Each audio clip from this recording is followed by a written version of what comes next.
Okay, how we doing? Good energy? Yeah. Okay. That was kind A of little weak. bit weak. Do you want them to do it again? Ashley commands you to do this again. How's everybody doing? Oh, take that, Studio 2 and 1. For those of you that don't know me, my name is Michael Cirillo. I'm the Chief of Staff at ASOTU, also the CEO and co-founder of Flex Dealer. Before we set the table of the subject matter, I'm gonna turn it over to our guests to introduce himself. We'll start right here. I'm Atul Patel, CEO and co-founder of Orbi. Ashley Cavazos, Marketing Director at DeMontron Auto Group in Houston. Gary Ledoux, Marketing Director at Modern Automotive in North Carolina. So we've done a briefing before this, and the hope is that we make this conversational in tone. At some point, if room is willing, because you just all shouted from the depths of your diaphragm with glee, we want to have you be a part of this conversation. Show of hands, is that fair? Is that okay? Are you prepared to participate? Yes, this is me, the equivalent of me grabbing your ears and saying, are you ready? You know what you're about to get yourself into. The goal I have here is to keep the conversation going as the moderator and to do the least amount of talking. Hopefully, I can act vicariously through each of you to sew a thread through the conversation. And at some point, probably around the 5 to 8 minute mark left in this session, I will hop off of this stage, prance to your location, and put Everybody the microphone in your face. Everybody got really nervous when you said that. I Prance? saw they got Wait, nervous. I'm from Canada. They don't prance in America? We do. We gallop through fields where princesses and griffins roam. Okay, so the subject I'm coming to visit. What's that? I'm coming to visit. I want you to see coming the to visit? griffins. You want to see a griffin? Yeah. The pretty prominent. Don't get stuck behind them in the grocery line. That's all I can say. Today's subject matter is about partnership. Partnering to let me just read this because they make these so long and I'm not an actor. Partnering to bring better marketing data to dealers. And so I guess I want to kick this off by saying, in the last decade in particular, and I know it's longer than that, but in the last decade in particular, lots of conversations in automotive about big data and and we kind of gravitate towards these buzzes. But of course now with the evolution, if you will, of CDPs, right, customer data platforms, of which we know Orbi is one, we have access to more data than I think we ever have in the history of this industry. More actionable data. Oh, okay, a good qualifier. More actionable data. So to kick this off, where do we start examining? Give us a good sense. We'll start here. Again, this is a conversation, so as you feel inclined to participate, please do so. But I'm going to start here with a tool. Where do we begin to examine where we're at with data today? Because there's so much of it. Interesting. Yeah. So when we work with dealer groups, I'd say a lot of the work in the beginning of deploying any database, right? Forget if it's called a CDP or just a database of customers, is to understand where everything is. And there is a lot of data. We say there's a lot of data, but it's still not in one place. It's not connectable entirely. And so a lot of our focus in working with dealer groups and just like the kind of the fun part is really aggregating all of that, right? So I'd say every dealer needs to take sort of an inventory of everything they have, right? Because there is actionable insights everywhere, but a lot of it's kind of individualized, right? Your call tracking does one thing and tells you how well your salespeople do. Your web analytics tell you where people are going on the website and so on. But when you actually tie it all together, that's when it gets exciting. I mean, I think there's just so many places when you think about your data, even in your CRM, right? If you're doing some email marketing, how many times do you even just yourself get the same email, right? So we have to, even before we go into the CDP stage, you have to look at your internal data, clean it up. I mean, how many customer profiles do you have for the same person in your DMS? So those are the kind of things that when I start thinking about my data and I start getting overwhelmed with what I have to evaluate and clean up. And especially coming in, I've been in my role for 4 months and I'm digging into everything and I'm trying to do all these different campaigns. And I'm like, oh my gosh, this customer's in here 12 different times for the same store, the same car, with the same VIN. How does that happen? It's because when they submitted their information under notes, they decided to spell the whole sentence one letter at a time. So it was a 12-letter sentence. They had to, the way I see it, though, and I'd love your thoughts on this, when we say partnering, there's a key in there for me because there's two sides to partnership. Yes, there's the partnership, say, with a service provider or a company, but there's also the partnership that this data, whatever we say here, is going to unlock between dealer and customer. How does the landscape of what's happening today position you to think differently about customer? Well, now you can, depending on what kind of platform you're running, you can know more about your customer than you ever have. And on top of it, you can enrich that data by bringing in third-party information. Most of the data platforms you can get today will allow you to buy secondary data from companies like Equifax or TransUnion or whoever. So my background before automotive was all CPG, and we spent an inordinate amount of time getting to know our customer, understand everything you can understand about them demographically, psychographically, behaviorally, in order to help guide your strategy. And I think right now in automotive, we're on the cusp of kind of being able to operate at that level the same way that the bigger CPG companies do, because we finally have better access to that kind of data and can enrich it however we deem fit. I mean, I joke that we're going to run a campaign once we're like up and running enterprise-wide with our new group site and our data platform. I joke that we're going to run a campaign that's, we just want your email address. Like sign up for our emails. We'll, whatever. That's going to be the whole campaign. Like, does anybody pay attention to Oatly? Do you know who that brand is? Like an oat milk brand? How old are you? I'm pretty old. What is happening right now? Their marketing is incredible, right? Like, these guys are nuts. Times Square in New York City, they buy 2 billboards. Each one is like 80 feet tall. Wow. And they're like 3 buildings apart. And the first one says, everybody called us crazy for wanting to put a billboard up in New York asking you to sign up for our email list. And the second billboard says, so we did it again. And like, that's their whole push, is they're trying to collect your data. They want you to sign up. They want to learn about you. And if they get your email and they get your name and whatever other information that you pop into there, then they can start to understand you better. They can understand you behaviorally. They can understand what you like. They can understand what you interact with. You can give them preferences and they can market to you, right? So we can do the same thing in automotive with the right platform. Well, and it's not just good for us to know that information. How much better is for the customer, right? The personalized marketing they get, rather than a bunch of ads that they're not interested in, because we're able to target them properly. Like, I know some people are like, oh my gosh, they can see everything. I can talk about what I need, and all of a sudden I get an ad for Amazon. Right. Doesn't that make my life easier? Right? I don't have to go search for it. Oh yeah, I did need to buy that. Let me add to cart right now. But for our customers, if we have that information, we're able to work with them, figure out what are they interested in, what are they passionate about, and then tailor that marketing for them. But we need our partners by our side to help us aggregate all that data as well. Yeah, and if I'm the consumer, I'd sort of say that the consumer is expecting the dealer has all this information in one place, right? You're making phone calls in. I mean, we expect it from our hotel chains, from our, our credit card companies.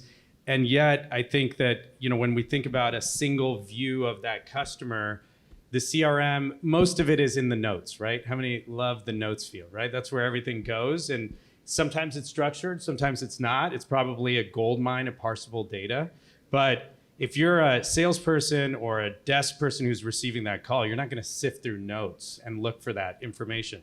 So I think that's where the partnership with all the vendors that it kind of drives the opportunity to bring together that single view. And then all of a sudden the consumer is like, wow, you knew I just called, or you knew I just canceled an oil change. All of that becomes one view, and then you could take action on it. I want to add on to that. Think about our salespeople, right? We talk about where we are with training and educating them and getting them prepared, because it's been almost an easy road the past few years. And how many times do you hear like, oh, that's a bad lead, that's a bad source. But now you have all that data showing what the customer has done. How many times are they on our website? What third-party sites are they looking at? What are they searching? And if you can help provide that to your salesperson, I have some tools that, they get a link with their lead, and they used to think, oh, it's a trade-in lead. Like they just want to sell me a car. But through a program I'm working with a third-party vendor, they can see like, oh, this customer is actually on our website for this long. And they looked at this many VDPs, and they looked at this many SRPs.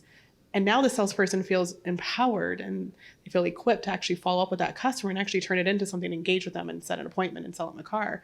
Whereas before they were like, oh, this is a BS lead, I don't need it. Each of you have just touched on something that I'd like to underscore, which is the customer experience. And right now there's some disparity in the industry, you might agree, where there's a miscellany of service providers, i.e. vendors. I tend to not say vendor anymore because, like, let's be honest, we're all vendors. You vend cars, I vend, stupidity sometimes. So it's going to be fine. That don't want to share. It's difficult still, would you agree, to share data across platforms? But what you've keyed in on, what I want to underscore here is that each of you have brought up that, yes, the dealer kind of struggles in that ecosystem, but who ultimately suffers is the customer. 100%. Because they're not then getting the service that ultimately you desire or any of us desire for them to have based on that limitation of sharing. Best ideas at how we mitigate that problem? Can we solve all the world's problems in the next 30 minutes? Yeah, I think we're seeing. Oh, okay. Yes. I love the We're confidence. going to hold him to this, I y'all. love the confidence. We're definitely seeing a trend towards openness and the willingness to share or help the dealer get access to the data. I'd say there's still pockets of our industry, and really it would be across any industry, where there's other reasons or justifications why that data shouldn't be available. Right? Whether it's a credit offer is being offered within some sort of iframe, they can't share that data, or they have a secret sauce, supposedly, right? So there is some of that going on, but I'd say, as we've seen increasing conversations around, okay, how do you want the data? What structure do you want it in? How are we going to match the two data sets? And I think that we're seeing. Wouldn't you say that's like a bigger trend now? I mean, maybe when I first started in this industry 5 years ago, and then maybe even in the last 2 years, it was a lot of why do you need it? And so definitely, whether it's the CDP conversation or just this one view of the customer conversation, that's driven every one of us service providers to think, I could still get what I want. I can still offer my services, get paid for it. But yet now the value is 1 + 1 = 3, not just, hey, I'm just isolated kind of service provider on the side. So I think everyone's sort of seeing that it's better to actually contribute data. Love it. Is this a generational thing? And what I mean by that is it a certain generation and below that expect the dots to connect? There's a lot of differences Yeah. on how people behave with data and online and shopping. Mm-hmm. I think as dealers, it's really important to understand those differences and be able to accommodate the entire spectrum, period. Yeah, I mean, I think if you look at the younger generation, they don't want to waste time. And once you mess up, you're basically dead to them. Right? So it's true. I mean, you make one mistake, they walk into a showroom, they have a bad experience, they're never going to come to any of your stores again, and you're dead to them. So I think there is that expectation that they expect us to know because everybody else does. If they can go to Chick-fil-A, no matter what Chick-fil-A in the country, Chick-fil-A can tell them what was their last order and they can get it again. Is that for real? Yeah. Yeah. Oof, do they know how often I can go to any shopping store that I have, an account set up, no matter where I am. I can go to, Okay. Oh, yes, you yes, know, yes. it's everywhere that They're like, why does this 41-year-old man keep ordering the chicken nugget meal? Like, what is going on here? That's interesting. And the reason I ask that is because, obviously there is a mindset towards lifetime value. We know that this younger generation has now the potential for more vehicle purchase, service purchases, things of that nature in their future. But then I also think to my beloved mother-in-law, who believes that if she doesn't specifically click the sign off link in her Yahoo email, that her emails are now floating out into the ether. Right. And so I wonder, how do we bridge the gap in the spirit of data transparency to help enhance and marginally perhaps modernize the older generation while also accommodating this new generation? Yeah, so I have 3 little boys, 13-year-old, and I watch them use their iPhone. They click away on everything. Like, they're not reading stuff, making sure that who they're sharing with. This is the problem with TikTok, right? Like, right. Everyone just has it and doesn't think about the implication of sharing location or whatever. So I think they sort of assume you could trust the system. While maybe older generation, we've been burned before. We see we're in the data business, all of us, right? So we're kind of like, I wonder what they're doing with this data. If anyone's watched Terms and Conditions May Apply on Netflix, that's a great thing to watch. It's about the checkbox that we all sort of mark so freely. But I'd sort of say, and this is something that I was just talking to a large dealer group about, is other places like retailers, some of the platforms like Google and Facebook offer a consumer a place to actually change their preferences, almost like your garage, right? So imagine if all your browsing activity, it happens on Amazon. You could look up something and be like, I didn't mean to click that. My algorithm's about to be messed up. You could go and delete that from your history, right? I'm not admitting to anything, but basically you could delete it from your history and definitely all the algorithms, all the patterns, all the recommendations change. So what if increasingly, especially dealer groups who touch so many consumers across a lot of brands, offer that single place to go to say, what cars I have, what ROs I've done, what browsing history I have, and I could actually clear the entire database and say, I don't want to be tracked, or I could add more and contribute. So that might be one of the ways that we'll see this industry change, for dealer groups especially. Additional thoughts? What are your thoughts? How are you thinking, from your vantage point, what are some things you're thinking about in terms of what? I mean, so when I say we should be able to accommodate, any age demographic, for me, that means having a platform that's intelligent enough to understand what that person is interacting with, right? So if I deploy an email and a social ad and a programmatic display ad somewhere, and somebody only responds to the email and they never interact with my display ads, should I continue sending them display ads? Right. One could argue no. One Right. could argue, but they're seeing it, so you're getting an impression, and maybe you do want it. But wouldn't you rather be informed? Don't you want to know what your customers' preferences are, and then just be able to accommodate that? For me, that's what it's about. Awesome. Ashley, what are you thinking about in terms of what the possibilities are? What could you be doing with this data from your perspective? I mean, I always put on my operations hat. So even though I am marketing, I go into operations mode, right? So I'm thinking about, how does this impact my showroom? How does it impact my service department and these customers and that experience? And it always seems to be what I circle back on. But to Gary's point, when I'm looking at the marketing, or when I'm thinking about how I'm going to follow up with this person, right? Is it going to be effective for them? Am I going to waste the energy of a salesperson with the hours that it might take for them to email somebody when in reality they wanted a phone call or they wanted a text message, right? And that's kind of where I go when I look at the data and what we can do with it.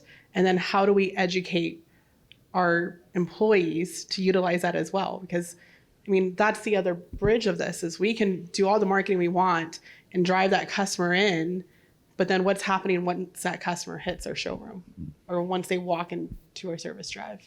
Does this only work if they show implied interest digitally? Not necessarily. Yes, but not necessarily. Like you can buy consumer profiles from third-party providers, like I mentioned earlier. Sure. And they'll tell you media preferences, by consumer segment, right? Or by demographic. So, maybe you don't know that they still go buy the Sunday paper every Sunday. But if you did know that, would you want to advertise in the Sunday paper?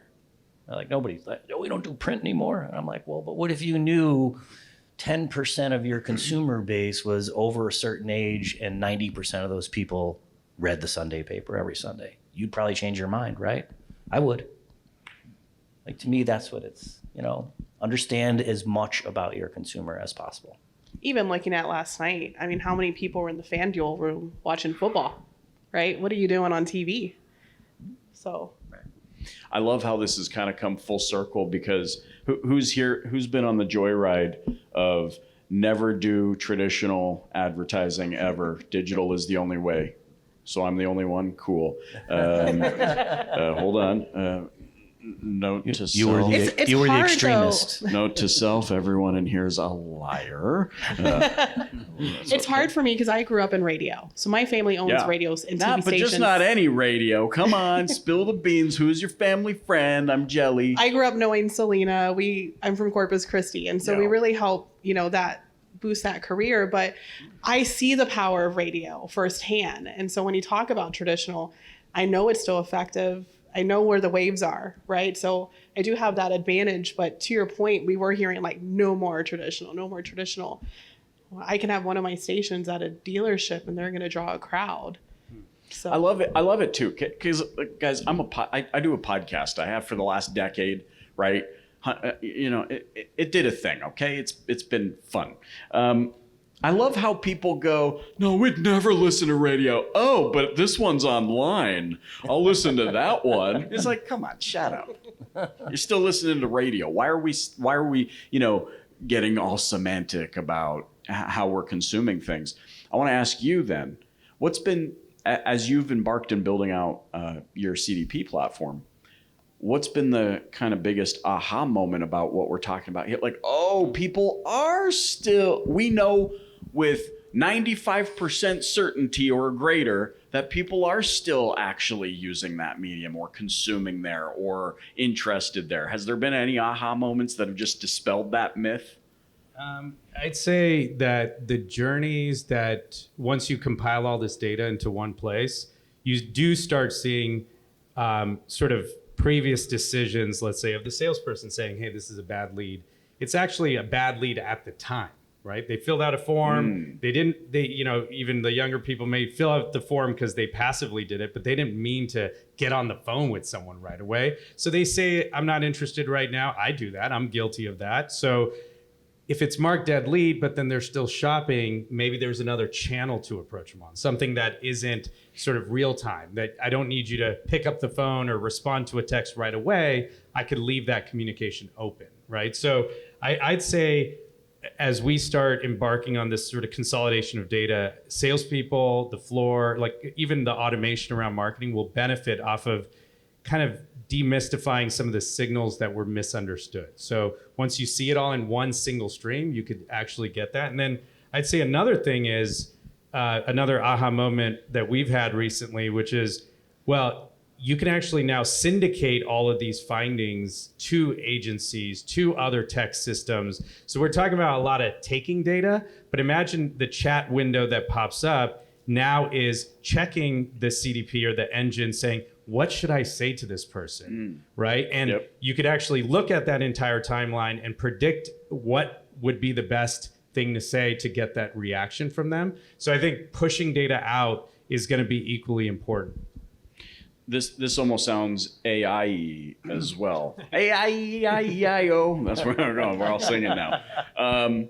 It sounds like that's where we're headed with things. What role then in an AI data environment does the human play?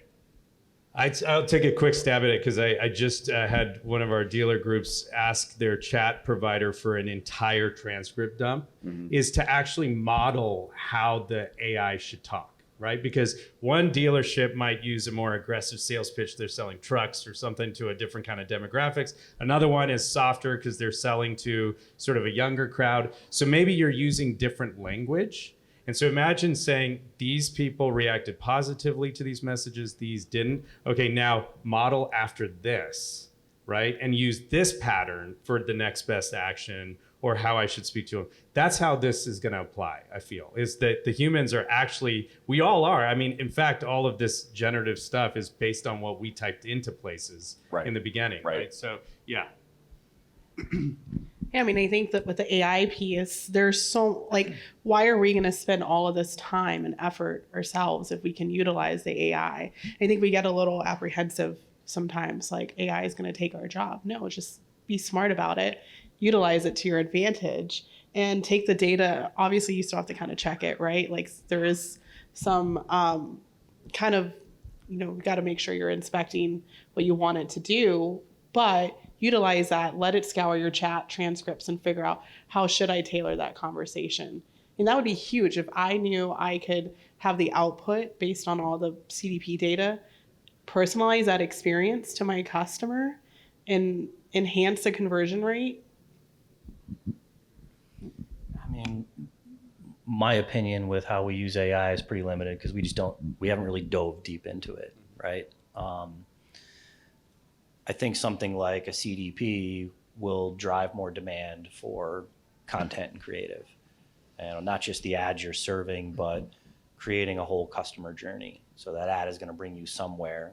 You know, maybe it shouldn't just drop you right on an inventory page. Maybe it should be a welcome page. It should be a welcome personalized to that visitor. You know, so can AI help with that? Maybe. Probably don't need it, you know, for something like that. Yeah, maybe you don't. This is the moment in this conversation where we do a quick poll. You have to be honest now that I know you're all liars now, so you have to be honest. Who here is curious about whether or not AI is taking your job? Double liars. You'd love it to take your job? You know, we hear rumblings of like, but if that's the case, then what do I do? So I want to submit that AI is likely to be positioned to enhance your abilities. Yeah. Mm-hmm. Yeah. Right? Generative AI could potentially, for my team, be huge.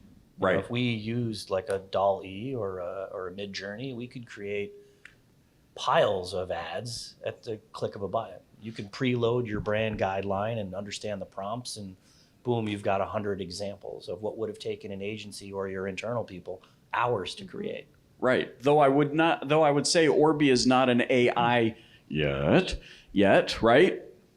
The amount of guesswork that a platform like Orbi can eliminate so that you can become better at your outreach and customer analysis and how you're going to react and respond is essentially what AI can help you do, right? He's injecting data clarity, right? And so what I would submit to you, and then I'd love your thoughts, because this is not an AI conversation, but how can we not talk AI with and not pair it with data or data? I believe that AI. Just to be clear, for our prep call, all we did was talk. Is it data? Oh, and we were going to ask Siri. Yes. Siri's dumb. Didn't know. We can poll the audience. Yeah, Siri gave us both the same answer, but catered to what we asked.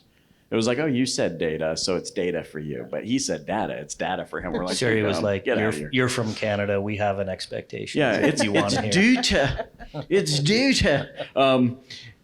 The point being, though, and I'd love your reactions to this, is I firmly believe that artificial intelligence will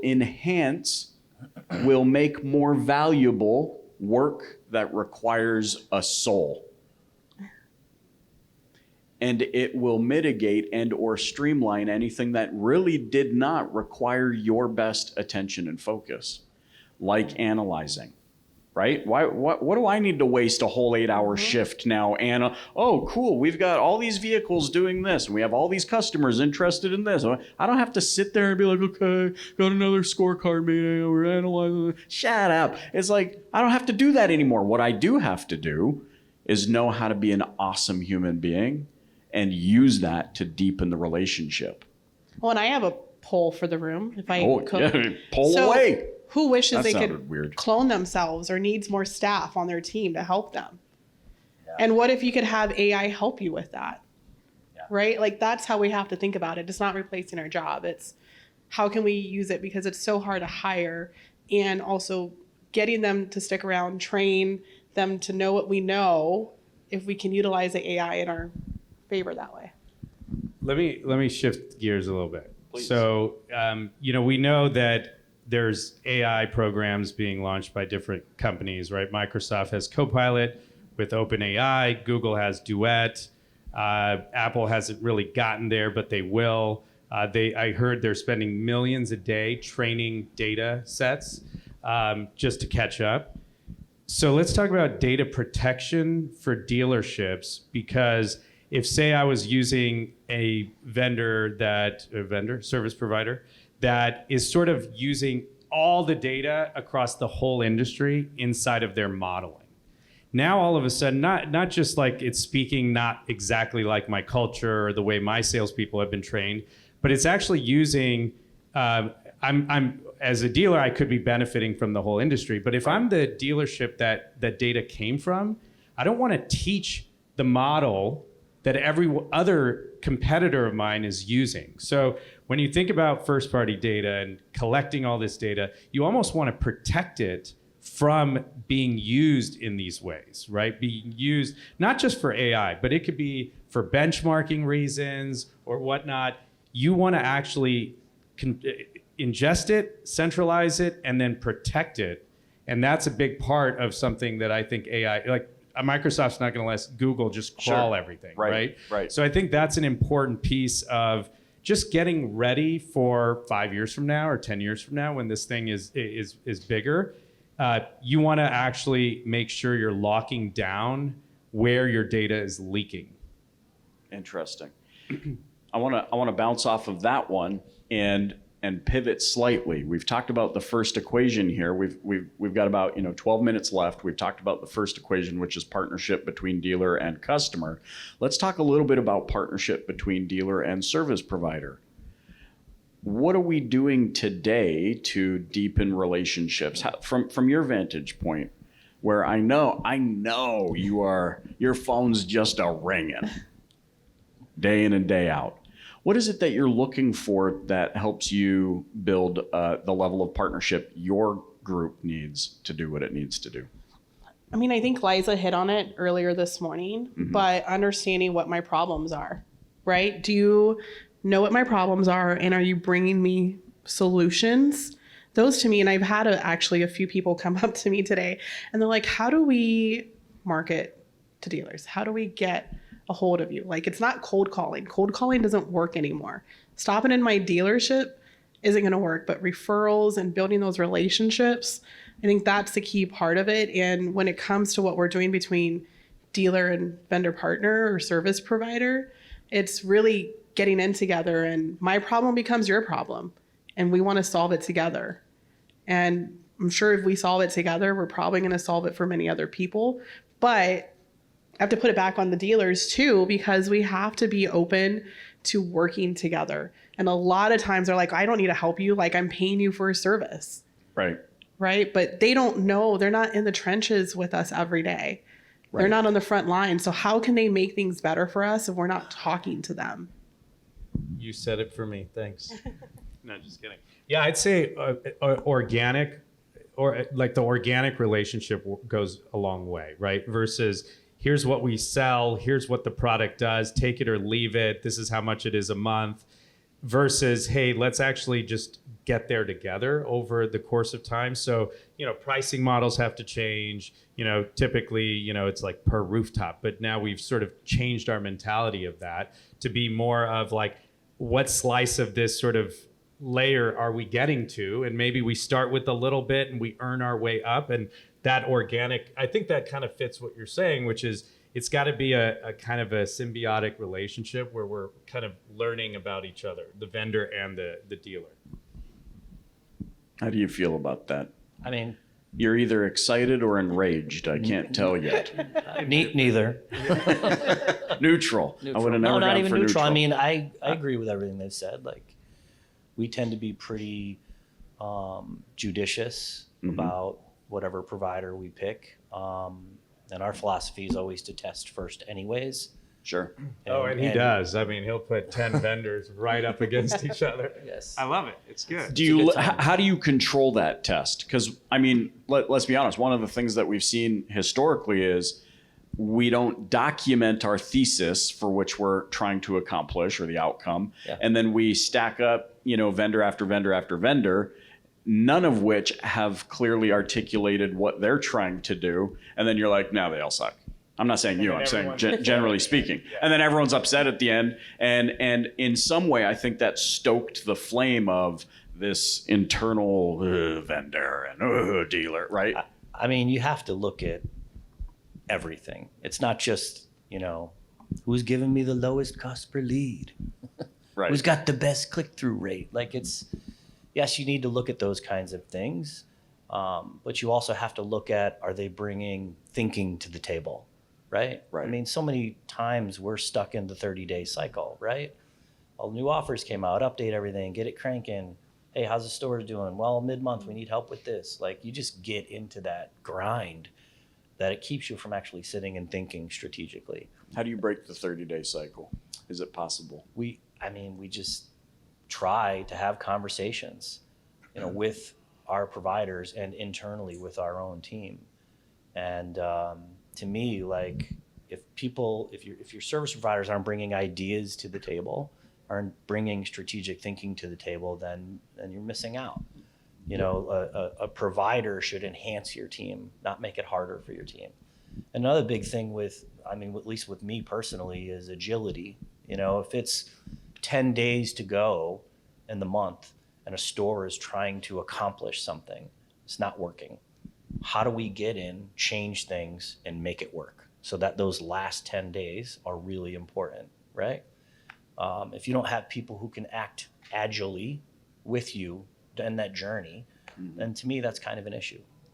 And I'm sorry, do not try to set a meeting with me the last 3 to 5 days of the month. Yeah, no. Or the first 3 Or days the of the first- month. Like, First just- week's even worse. Yeah, right? just stay away the first week and let me help my team be as successful as they can the end of the month, but be cognizant of that. Like, Right.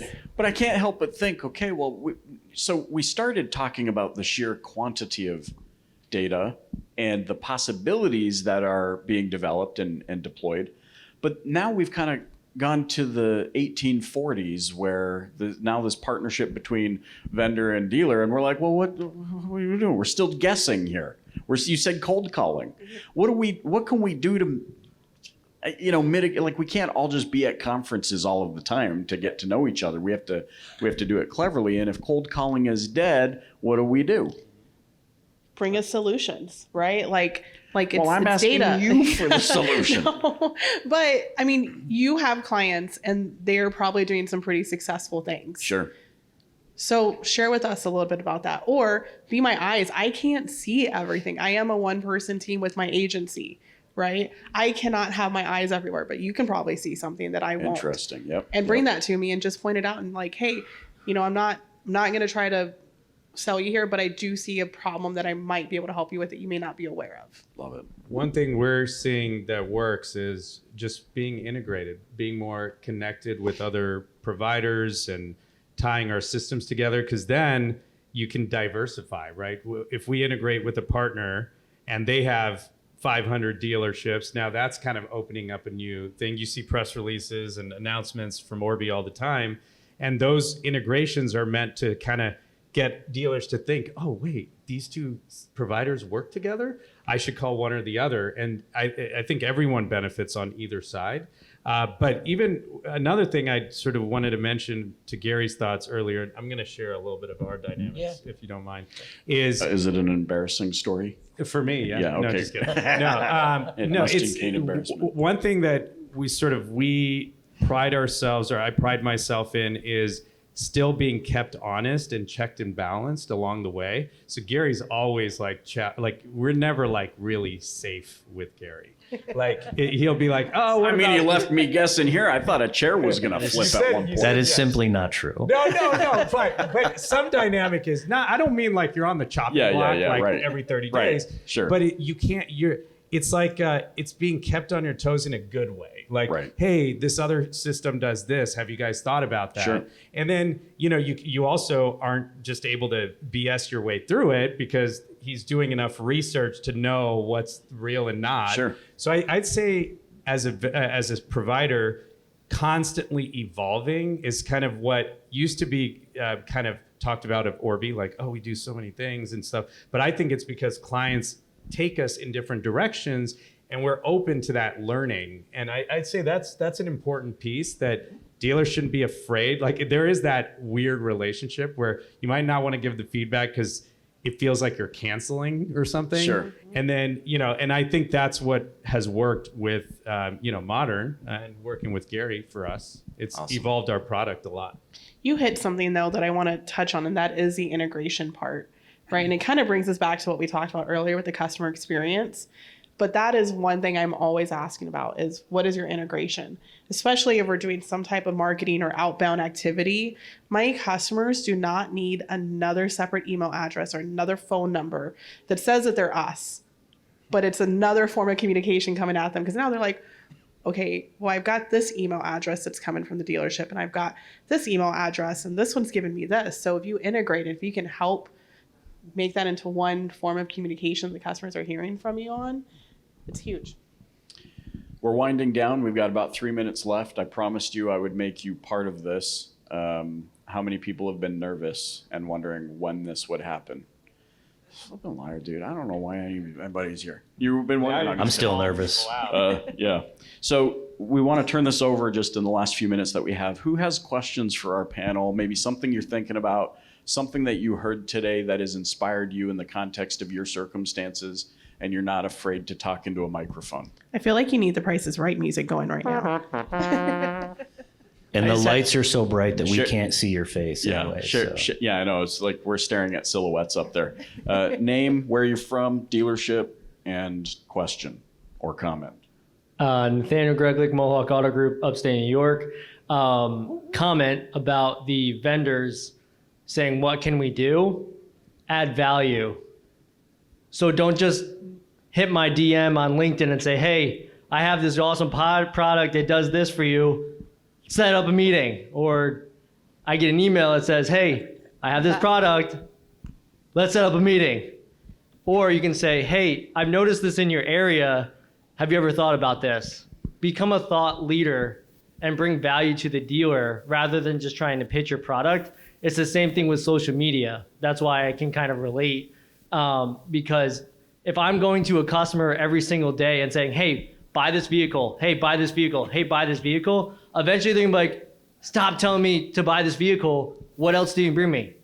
Oh, well, did you know that your car needs to be changed, all this blah, blah, and just create value for the dealers so that we're like, oh, this vendor just told me that this is happening in my region and this and this and this. And then you start to collaborate and ask questions. And that's where a relationship forms versus the cold calling. I mean, I'm a younger generation. I hate cold calling. Do not hit me up on LinkedIn and do it every single day. Like you can do it once, but bring value, right? To be fair, connect. you guys I are do want to singling me connect. out right now, and it's written. No, I'm just kidding.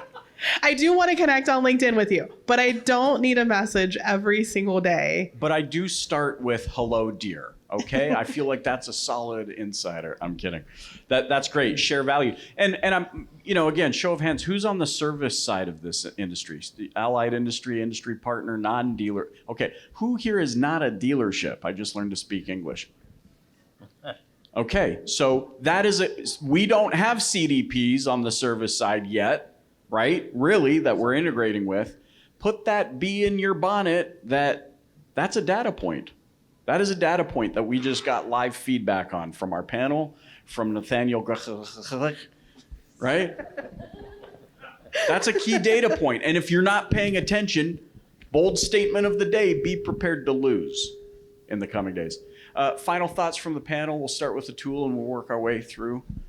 Yeah, a point I couldn't get in earlier is another interesting experience for us with Modern and Gary is that integration out, not just hoarding the data, but like, what are you going to do about it? So we've been able to work with a lot of agency partners of theirs to give them information to take action on it. So it doesn't look like we're just trying to do everything. Sure. So I think definitely the sort of data integration story needs to be a bi-directional concept. Yeah, and I love this. This is a great place to wrap it up because you brought up the integration piece. And I think that's so critical. If we're meant to be partners and have a relationship, I think what Atul just said is something that we really bend an ear to, which is that willingness to share, to integrate. Does that make sense? Ashley, I mean, you final kind thoughts? of just took the words out of my mouth. I think that's the key And I'll say part it again of and you just move your lips. But yeah, integrations are a key part of it, and also building that relationship with your partners. Thank you. Yeah, I mean, I would say don't be afraid to test something new, you know, with bringing on a new provider or taking Oh, God. or taking He's canceling. or taking a provider taking a provider and having them try something new. The best thing you can do is test. It's the easiest way to learn. And don't be critical of those tests, though, Right. right? Like, if you're going to try something new with them, like, give them a break. They're trying it. So, Unless their And then name- you can cancel. Unless their name is Atul. Starts with A, rhymes with tool. It's not elementary school. Come on. I love it. Hey, well, I want to thank each of you for joining us on this panel. Did you guys get value today? Yes. Thanks so much for sharing your wisdom. Let's hear it for our panel today.